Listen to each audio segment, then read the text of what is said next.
Uh-oh. Uh-oh. Can you say trouble times two? Trouble times two, look at that. All of a sudden, it's no longer awkward. All right, well, I'm going to go ahead and talk while you guys look at them play.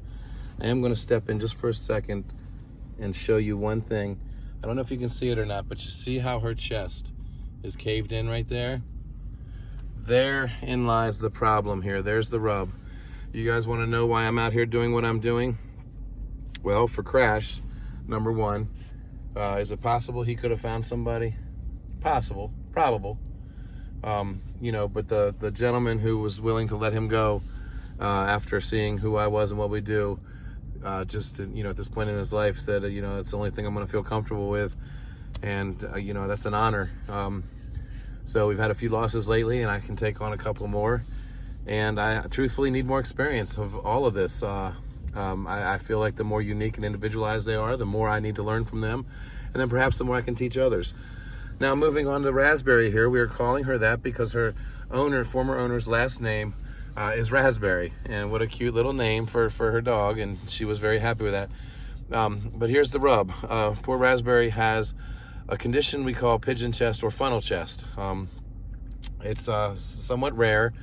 I even talked to a couple of my rescue friends who had no idea what it was, and they're pretty prominent friends. They had to look it up themselves. But basically, the rib cage has grown inward or not formed outward or however it works, but basically the rib cage is sunken in. Well, the problem with this is it's very straightforward and simple. There's no room for the heart and lungs. So as she continues to grow, she will have issues most likely. Now, don't get me wrong. This could be one where it's possible there's not going to be surgery, but I kind of doubt it, having seen her already with what little bit I've read up on it. And we already have a surgery consult with my surgical center in January for her. That's how serious this is.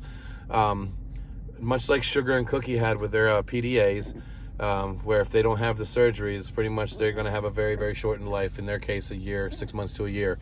And now they're going to live forever. I shouldn't say forever. That's arrogant, and we don't want to do that. But they're going to have a normal, long life of terrorizing everybody on the island. They're like a little gang.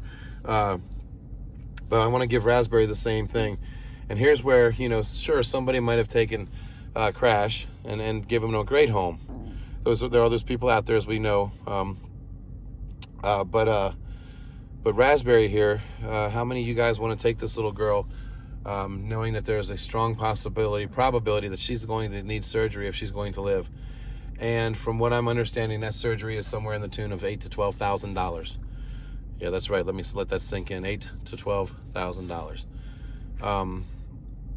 Now, if she goes through this surgery and it's done properly, which I'm sorry, I shouldn't even say done properly. Once it's done, it seems like it's very straightforward, but it is, open chest surgery.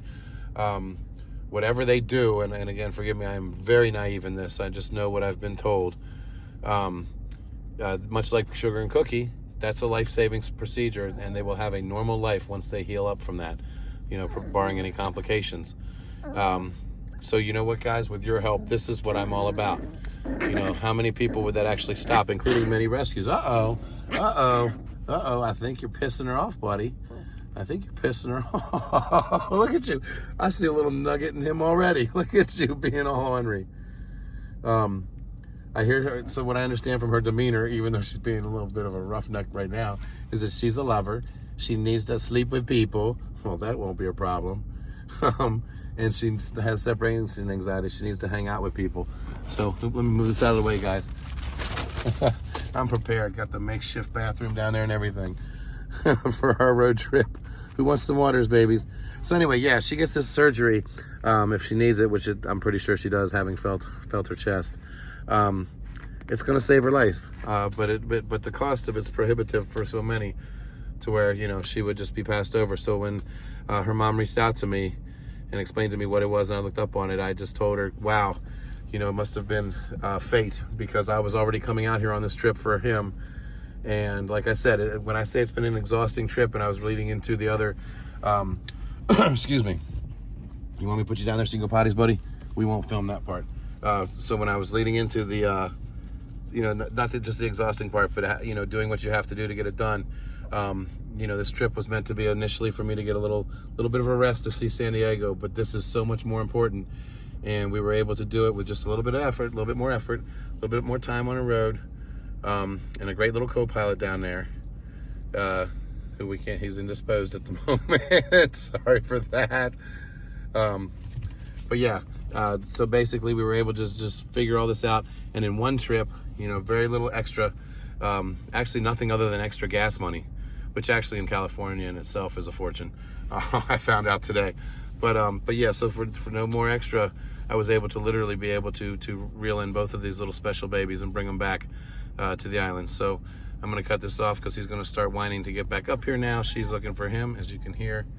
I'll show you, I gotta get him off there because he's made a mess. So I will definitely bring more updates later, but welcome everybody to little Raspberry to the island. I'll give you some of their antics as we get settled in later this evening and our trip home tomorrow.